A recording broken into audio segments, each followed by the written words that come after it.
WHBF is local for you. This is Local 4 News this morning. Good morning, everybody, on this Thursday morning. I'm Redrick Terry. And I'm Alexandria Ikamoni. Thanks for waking up with us on Local 4 News this morning. Joe with meteorologist Zane Satry. Zane, not too bad for us yesterday, but what is that rain coming our way? Yeah, it's still raining in the forecast. A few raindrops fell overnight off to the north. Otherwise, we're dry to start off again today. Rain chances go up later on through the morning and into the afternoon hours. Dry outside this morning to start off. 41 degrees, calm winds here in the Metro Quad Cities. Another day of some mild readings to start off with. Lower 40s pretty consistently across the board. Not so much in the way of the fog that we had yesterday around this time. Just some clouds moving overhead. No rain to be worrying about. That'll move in somewhat later on today. Some scattered showers, most likely the second half of today, especially across southern parts of the area. Otherwise, the rest of us will just be working with some clouds and temperatures moving out of the 40s and into the 50s. Now, the heaviest rain, that's not today. That's coming as we head towards the weekend. We'll talk about that. We'll talk about storm chances as well ahead in the full forecast. All right, Zane, thanks. Also coming up, the massive emergency aid package passed by the Senate, how the president is responding, and what happens next. Plus, overcrowding during the pandemic, what the Scott County Jail is doing to fix that problem. And tackling the disease with tech, what a local man is doing with a 3D printer to respond to the pandemic. That's in about 30 minutes. But first, we're continuing with coverage of the coronavirus pandemic. New this morning, the Senate approves one of the largest emergency aid packages in the nation's history. This happened just before midnight. John Lawrence reports. The nays are 0.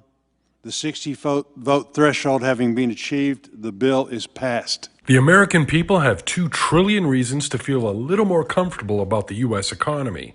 That's the amount of the stimulus package the Senate passed Wednesday night. It's a historic day because it matches a historic crisis. It includes $250 billion for direct payments to individuals and families, another $250 billion in unemployment insurance benefits, $350 billion for small business loans, and $500 billion in loans for distressed corporations. The Senate has pivoted from one of the most contentious partisan periods in the nation's history to passing this rescue package. It now goes to the House of Representatives for a vote, which will most likely happen on Friday. I'm John Lawrence reporting. Well, President Trump indicates he'll sign the bill into law. He tweeted, "Congratulations, America." Meanwhile, an Army civilian who works at the Rock Island Arsenal tests positive for COVID-19. The civilian is assigned to the Army Sustainment Command and lives in Scott County. The employee was tested at a local community medical facility. Their last day at work was March 19th. All personnel who work in that same area were directed last night to go home and self-quarantine. The Arsenal employs more than 6,000 people. And this Arsenal employee is one of 2 people from Scott County who are the latest to test positive. Scott County now has 3 cases. Muscatine County has another case as well. There are 6 cases there. There were 21 new cases in Iowa yesterday, and that makes a total of 145 in the state so far, with the bulk still being in Johnson County. 1 person has died. And Iowa Governor Kim Reynolds says the state hygienic lab currently has 1,270 test kits for coronavirus. She didn't know how many there were statewide. Reynolds also defended the moves that she's made during her news conference yesterday. In fact, many of the steps that we have already taken are equivalent to the stay-at-home orders that we are seeing in several of these states, like closing schools and some businesses, implementing work from home and distant learning, and reducing gatherings to 10 people. The standard in-person requirement for notarizing documents is now waived in Iowa because of the coronavirus. A new law allows it to do it remotely. It's scheduled to start July 1st, but an order from Governor Kim Reynolds speeds up that timeline. Moving to the Illinois side, a 3rd person in Rock Island County is tested positive. The health department says it's a woman in her 40s who is self-isolating at home. That makes 3 now in the county. Statewide, there are 330 new cases from Tuesday. That makes 1,865 cases total.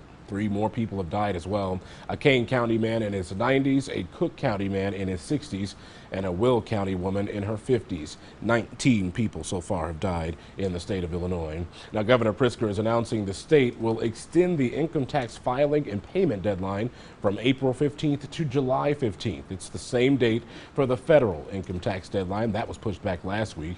He also announced a new $90 million emergency assistance program for small businesses impacted by coronavirus. Well, the pandemic is now impacting the future fiscal outlook for Illinois government. Governor Pritzker was asked what adjustments would be necessary for the budget proposal for the rest of the current fiscal year and the next. I mean, there's no doubt that any estimates that were made even 2 months ago would be, not useful at this point. I don't think anybody expected where we would be today. So we are working with our budget experts, with our Office of Management and Budget, with my Deputy Governor for Budget and Economy, and our entire team to try to figure out what direction what's the steepness of the downturn in revenues. And of course, there are expenditures that we're needing to make to save people's lives, to protect people across the state. We're going to do what we need to do. Well, staying at home can be hard for those who are used to going to the gym, and some fitness instructors here are trying to help out with that. Trainers and dance teachers are now offering free classes on social media.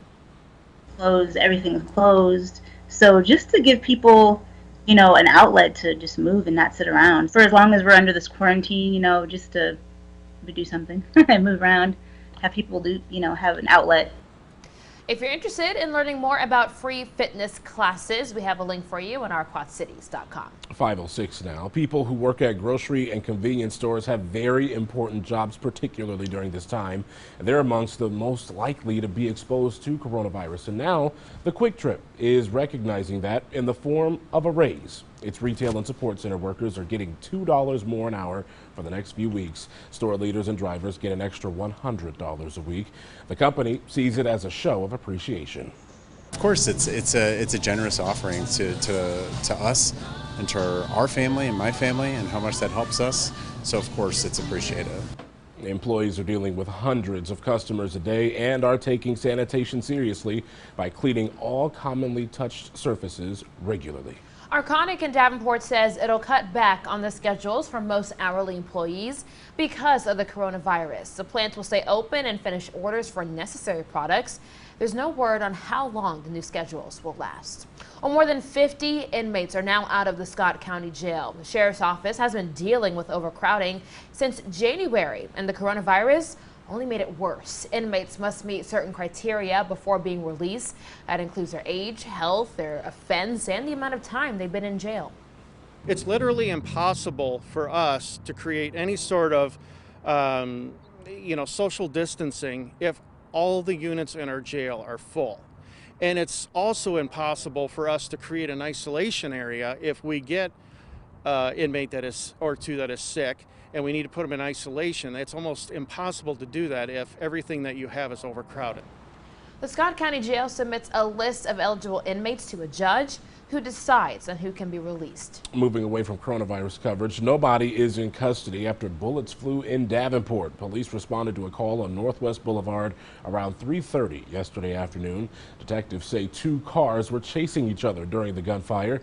They only have a vague description of the cars involved: a silver 4-door sedan and a black 4-door sedan. 2 Davenport men are behind bars this morning after a police chase on Tuesday. Kyler Egan and Benjamin Wendell are facing charges. At first, police were called for an argument that involved at least one person threatening others with a gun.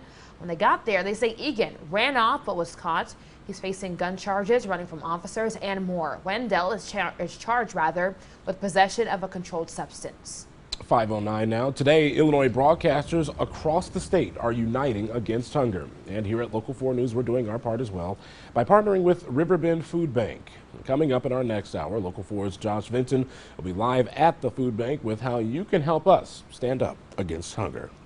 Coming up, the shortage of medical masks for coronavirus health workers. What one person is able to do to help, that's in our next half hour. And we're also dry this morning, but tracking more chances of rain as we head through today and the next few days. The latest forecast coming up next here on Local 4 News this morning. WHBF is local for you with Frederick Terry, Alexandria Ikamoni, and meteorologist Zane Satry. This is Local 4 News this morning in high definition.